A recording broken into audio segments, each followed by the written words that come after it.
ibig sabihin po, nakatayo man sila or nakaupo, ay papayagan po yung Senate media mag-cover sa session natin bukas ng hapon, Mr. President. Usually members of the media cover the session from the media because from their office there at the media center, because they get to see from all angles, from cameras provided by PRIB, what's going on in the session hall. And, What is the pleasure of the Honorable Ontiveros? Salamat tabi, Mr. President. I just like to make a point of inquiry, if I may. The lady may proceed. Salamat po, Mr. President. A point of inquiry, Mr. President. We'd like to clarify reports from the Senate media that verbal instructions were given to them to the effect that they would be limited from covering the session tomorrow. Ang sabi sa kanila, pwede kayo pero kailangan nakaupo.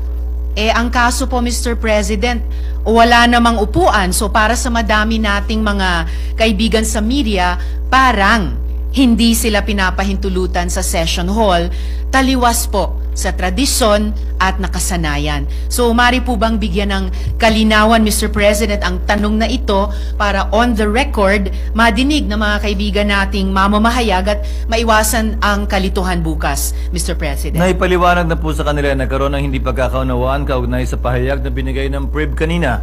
Rektang pinaliwanag yan ng Senate Secretary sa mga miyembro ng media na hindi totoo, hindi accurate at hindi naunawaan yung naunang sinabi ng PRIB. So wala pong ganon.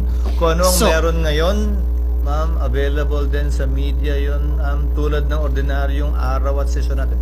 Salamat, Mr. President. So ibig sabihin po, nakatayo man sila or nakaupo, ay papayagan po yung Senate media mag-cover sa session natin bukas ng hapon, Mr. President. Usually members of the media cover the session from the media because from their office there at the media center, because they get to see from all angles, from cameras provided by PRIB, what's going on in the session hall. They're usually not inside the session hall all the time. Yes, I understand that, Mr. President, but given the importance of the debate tomorrow afternoon, kaya ko po hiniling lang ganitong kalinawan na papayagan po silang makapasok at makapag-cover ng session bukas ng hapon, Mr. President. They can, as they usually do, Your Honor, and I don't think there's any reason for us to limit or inhibit that. Maraming salamat po, Mr. President. Thank you, Mr. President.